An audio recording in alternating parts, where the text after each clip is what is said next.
Disclaimer, I just recorded the video, but I thought I had to add something.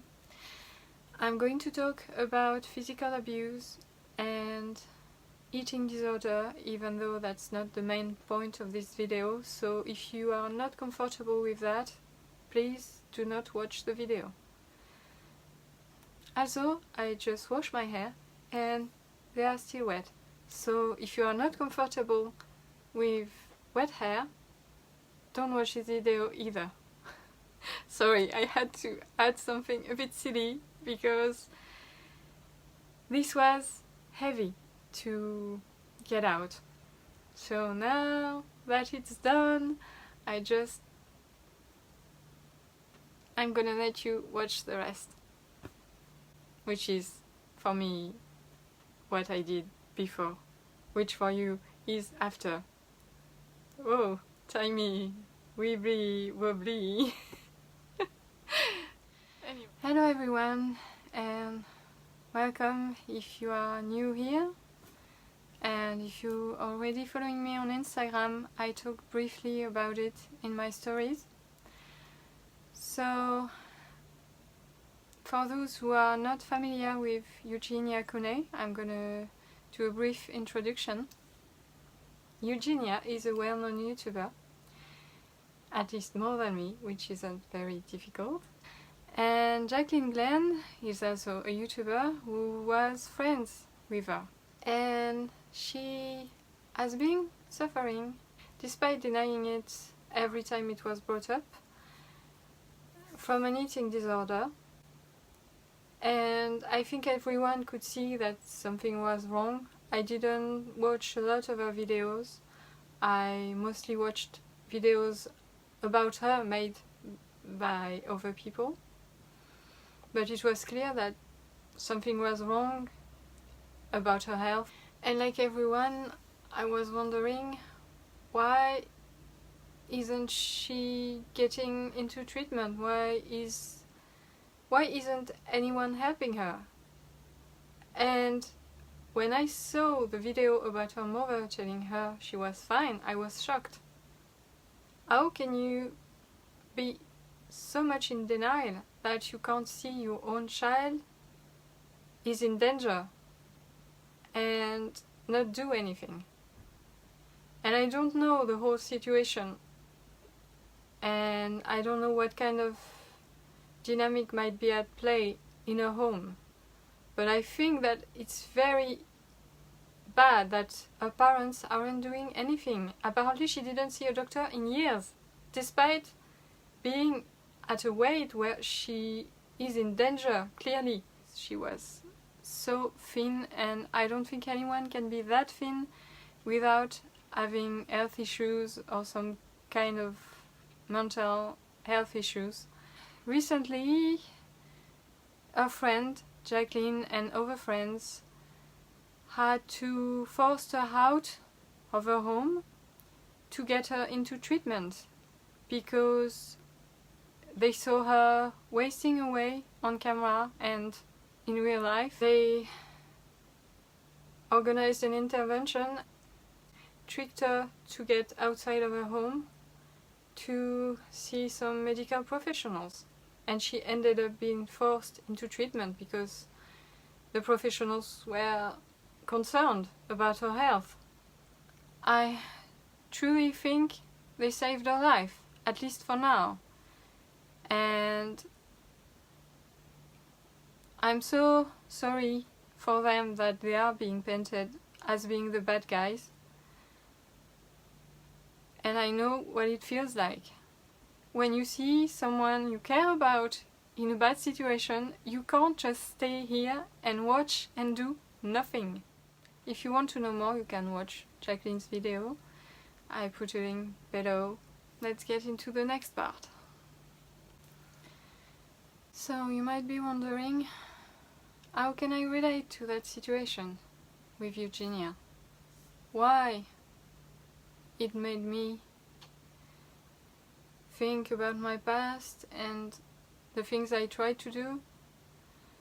Well, first I got recently a text from the friend I'm going to talk about. I finally got myself to read it because I didn't want to. We lost contact and it was not pretty, and I didn't want to get into that again because I'm such in a different place now. And I finally read it, and I have mixed feelings about that message. The video that Jaclyn made me rethink about the situation and how it's easy to be painted as the bad guy by people who didn't do anything or don't even try to understand the situation. I think Jaclyn did the best she could, and her other friend too. I mean, when you see someone in a life or death situation, and if you are truly a friend, you can't stay here and just watch when someone is in danger. So I decided that I don't care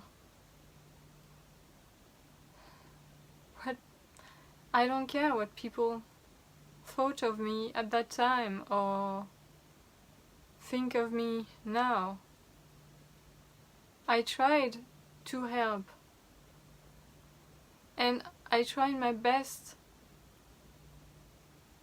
to make a difficult situation better for everyone involved,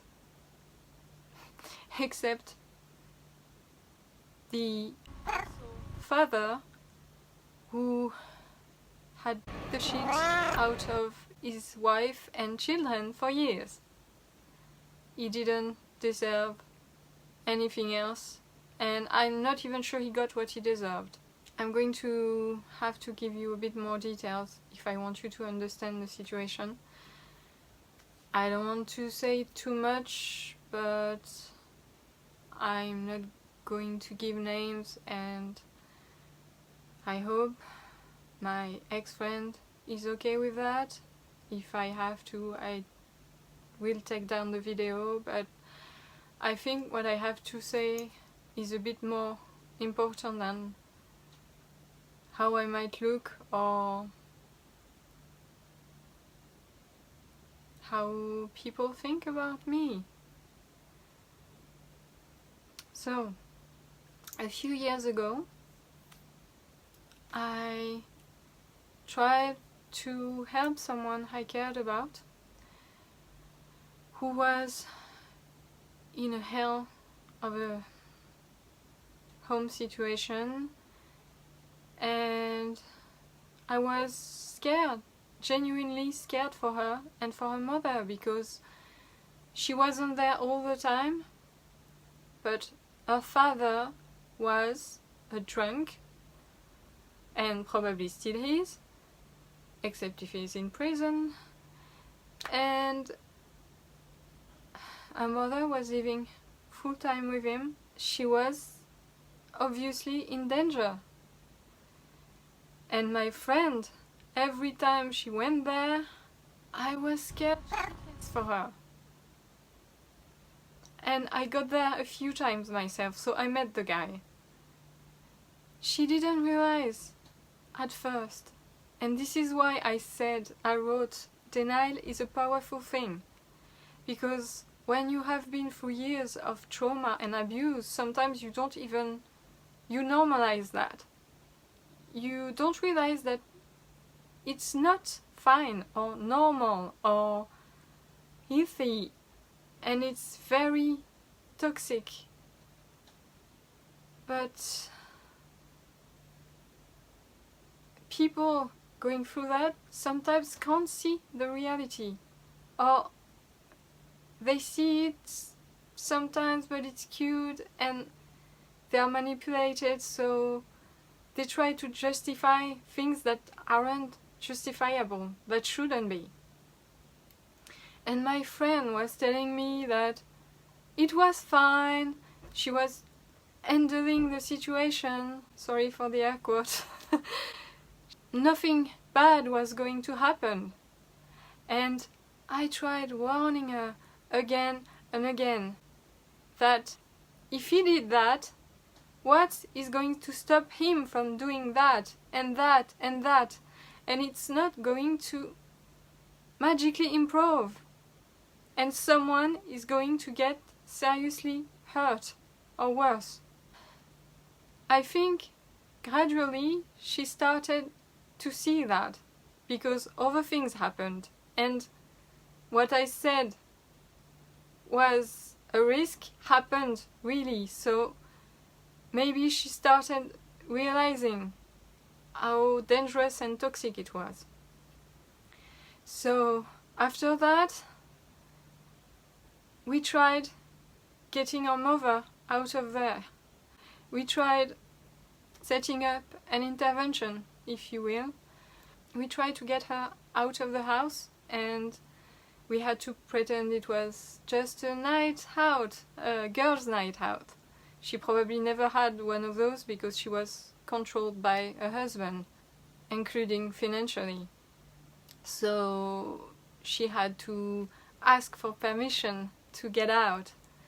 So I tried soothing the monster and telling him that it was nothing, it was just a restaurant. And we got there out of the house, and we spent practically the whole time out trying to make her realize that she was in danger and she had to get out, and that it wasn't love, and that her kids were worried about her, and she didn't have to stay. And she had excuses, like tons of excuses, and I know them because I've been in an abusive relationship, not to that extent, but I was talking to my friend at the time, and they were telling me, if it's that bad, why don't you get out? And it took me months to realize, yeah, I have to get out. This is horrible. What am I doing here? And I didn't know if she had months, and she had to get out. We were trying to tell her, but you can stay here, we can help you, and it was very difficult to make her realize that.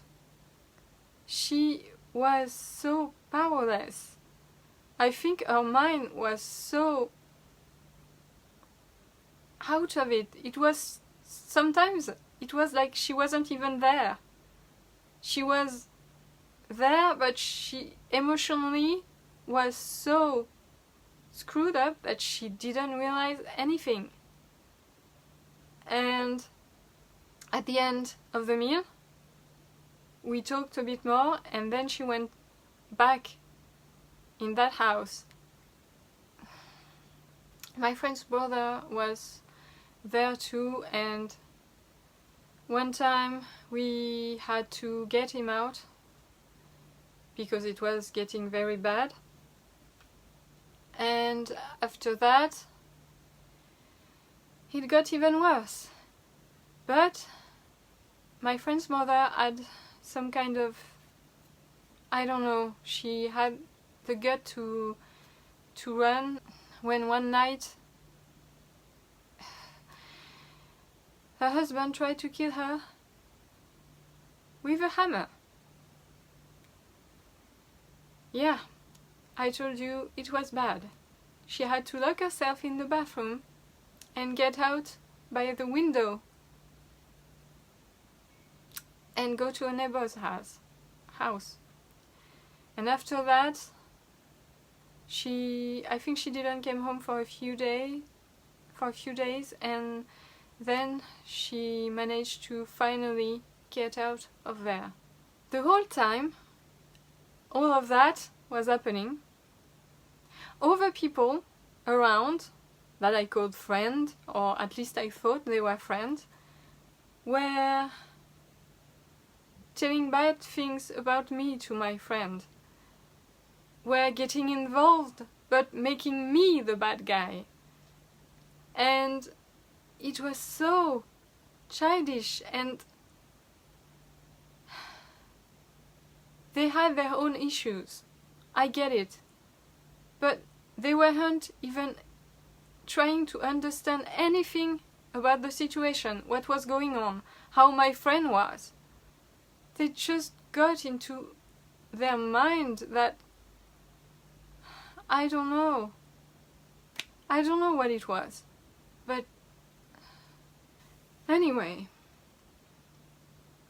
I get how some people might be so much in denial about the danger they're in that they don't see it because they're used to it. It's like the frog. You know, when you boil a frog, she doesn't realize she's being boiled. If you burn her, she runs away, but if she's getting boiled slowly, she doesn't realize it. I don't know if it's a French thing or if it's a metaphor that applies in English, but anyway, after that, the relationship with my friend it got bad because I think she didn't overcome the trauma, and it's not something that can be overcome in a day or even in weeks. And I was getting blamed for things. I tried to be understanding, to deal with my own things, because at that point my health got bad and I was getting in and out of hospitals, and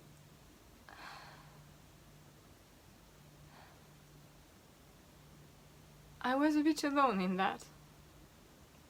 And it was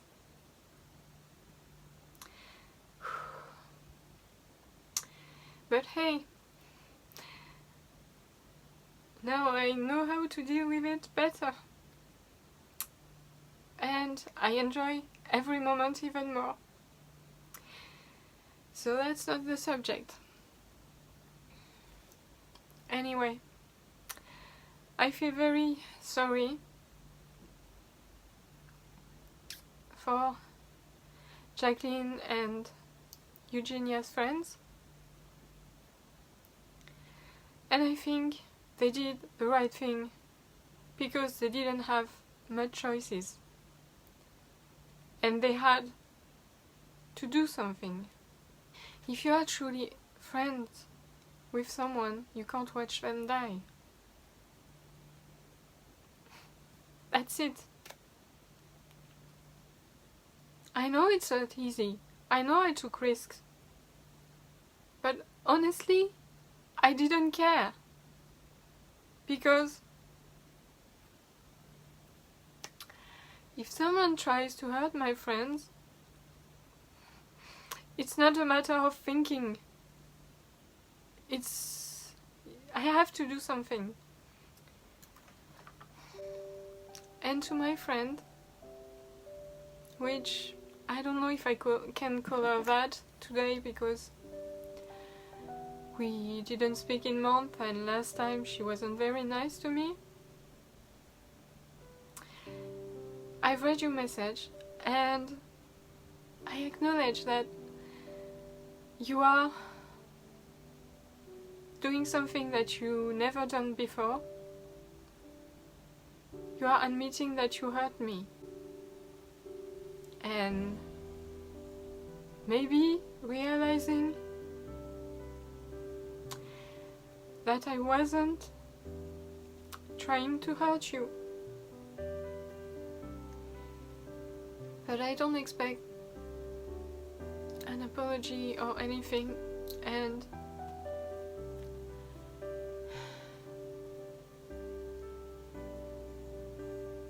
I wish you well. And if you are growing and understanding things, that's great. And I always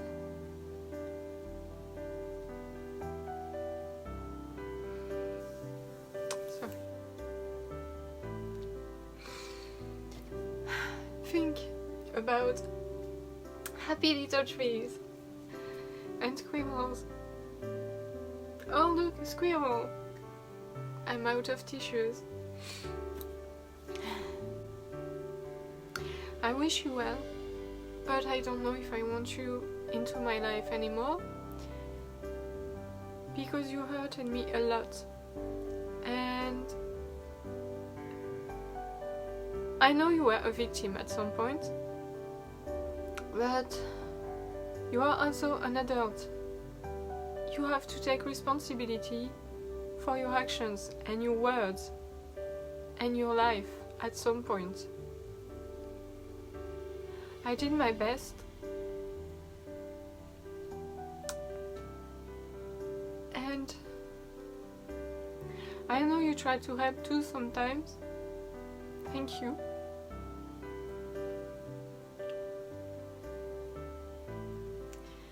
But I don't know if I want to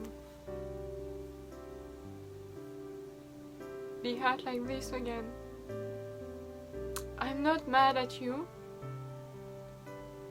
but I have to protect myself. And that's all I have to say, I think. No, there's something else. If you are in a toxic relationship, a toxic home, please try to get out of there. If people are hurting you physically or mentally, they won't magically stop. And you don't have to stay, and there is other options. And there is other people that you don't know yet that are going to welcome you or help you and be there for you. But you have to help yourself too, first. You have to take care of yourself. You have to take care of your body, of your health, physical and mental. Things won't magically get better. I'm sorry if you are going through something, but you have to acknowledge reality and what you can do and what's been happening, and realize that it's not normal and it's not going to change unless you do something, unless you ask for help. Some people care about you and they won't enable you. They won't let you do bad things to yourself because they love you, even if you don't see that. And to people around, if you know someone that's in a bad situation, stop closing your eyes. Stop telling yourself that things are gonna get better. Reach out. Try to speak to that person, to that friend. If this is really a friend, don't you wish they were in a better situation? Don't you wish to help them? And don't you wish someone would have done something like that for you? So do it for others. I get that it's scary, but losing a friend because you didn't do anything is scarier. And losing people wishing you did more sucks. And I know that because I was in that situation too. I truly hope Eugenia realizes that her friends were trying to help her because they love her and they were worried. And I hope she recovers. That's all I can say. Have a good day and be creative and share love and all that. See you soon with another video that's gonna be happier and with books and less drama. Okay, sorry, bye.